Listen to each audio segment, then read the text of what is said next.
Hey guys, Black Sheep Conversations here, back with another video.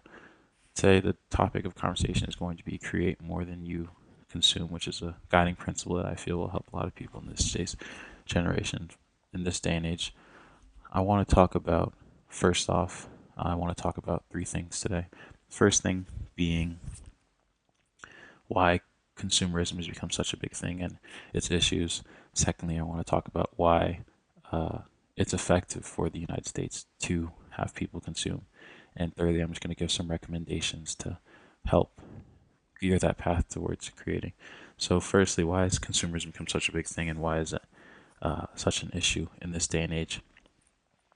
People are fighting for your attention. The social media platforms, Twitter, TikTok, Instagram, whatever, is fighting to capture your attention, to trick you into being content with this sedentary lifestyle.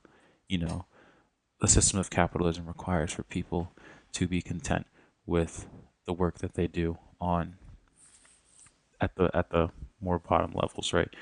So the low income jobs, uh, social media is there to trick you, to give you the illusion that something is changing when in reality everything is stagnant. It's creating a separate reality and it's capturing your attention, uh, your worldview within that false reality. And that false reality is propagated by people who even speak against that that the people who talk about the issues of capitalism, like me. I'm one of these people that is also capturing your attention, right? And the incentives for people doing this may be many different reasons. For me, it's I want to just speak out my thoughts and just maybe help people, but for the most part, it's for me, right? And I'd say it's a similar sentiment for everyone else who's speaking. They want to share their mindset and their worldview, and it may be a nuanced one, it may be an educated one, and it may also be incentives to for money, and people may also be wanting to do it for money. And when people like me talk about these um, issues, for one thing, it polarizes and it fragments, right? It creates a false dichotomy, especially in the world of short form content. You're presented with an issue, and you're presented with someone speaking on an issue, and it creates a right or wrong, an A or B, right? So when we look at things that talk about relationships, the girls versus guys, which is a sort of hot commodity in these days, fragments it, and it forces us to choose a side when in reality these are nuanced issues, complex issues, and we have our own individual experiences which allow us to create unique perspectives based off of the things that we see on a day-to-day basis, right? But we're simplifying them into these generalizations. While these generalizations may be helpful for people to work through their experiences in addressing a political issue or a relationship issue, it's not helpful in simplifying it and just taking your issue as that simplification. Uh, so I guess in a roundabout way, what I'm saying is the consumption of content, consumption of media through these platforms, YouTube, TikTok, Instagram, Twitter, pacifies people and it makes them content with the way that they're living.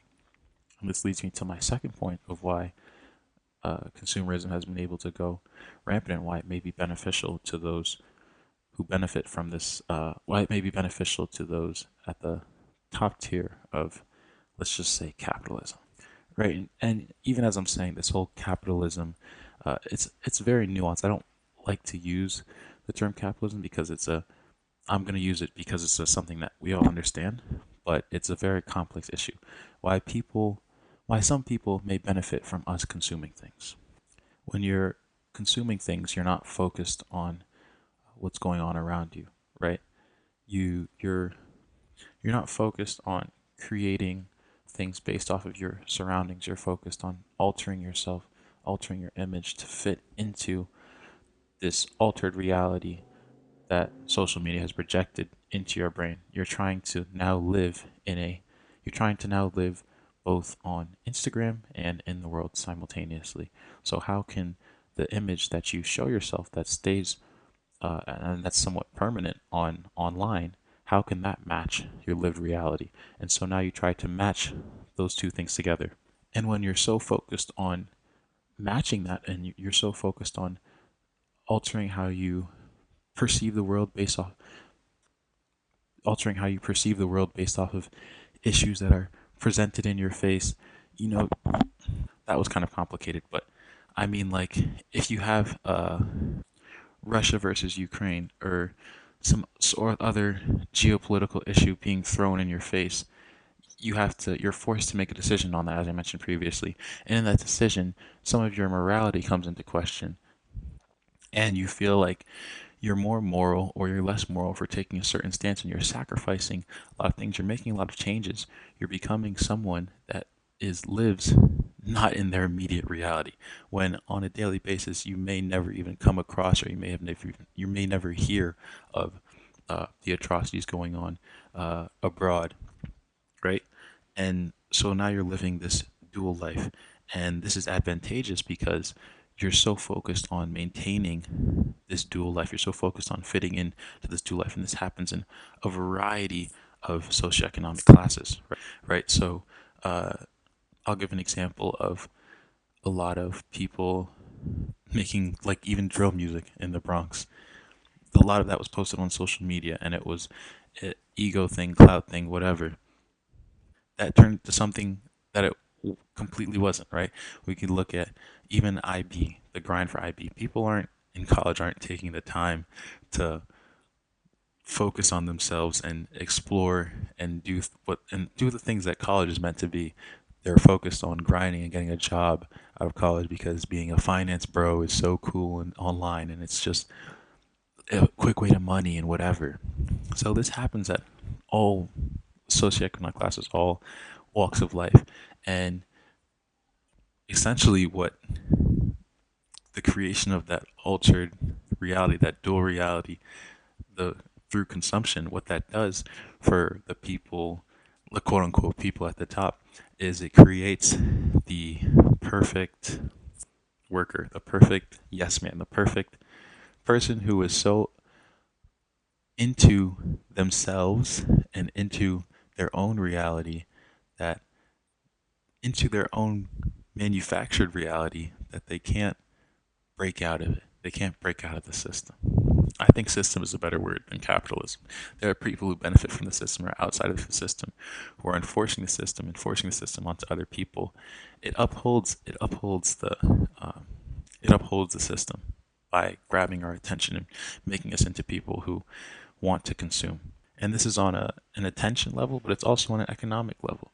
The want and the need to buy products uh, holds up the U.S. economy. Our consumerism is incredibly high, and because of that, the United States has a very strong, robust economy that is not dependent on other nations, because we, as citizens, spend within our country. You have other nations like China, who have made the Belt and Road, who have this extensive network of uh, corporations and businesses abroad. That's propping up their economy, whereas we are involved abroad, but we as citizens also prop up our economy by spending and by buying things. So that's why this idea of consumerism benefits the United States and is based off of the United States. It's why it works in the United States. We have a history of consumerism propping up the U.S. economy. And so, having laid all of this out, my advice, the third part of today's video, my advice to everyone is to create more than you consume, which is the title of this video. So, get in touch with your surroundings, get in touch with your immediate reality, the things that you wanted to do as a kid, the dreams that you had. Pick up a book and read a scholarly article on something that you see online. Don't just take it for what it, don't take that simplification, that generalization, and accept it and make an immediate decision there. Wrestle with it, struggle. Go out there, be a fish out of water. Open a sketchbook and draw. Try to learn an instrument and play it horribly. Sing and be out of tune and watch videos or speak to professionals to improve it. And when you base something like that skill outside of reality, and you do multiple things that are creating, and that becomes your main focus as opposed to Instagram or Twitter. That becomes your source of dopamine as opposed to uh, TikTok.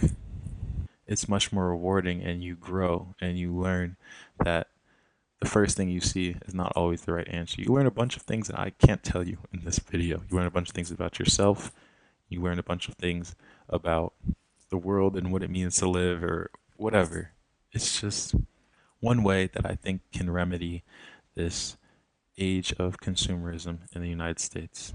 And it's hard. I don't think there's been a week in the past like 2 years where I haven't at least checked like Instagram one time. It's difficult. It's difficult, and it's not something that I'm I've been there and I can say with a definite answer this is it 100%.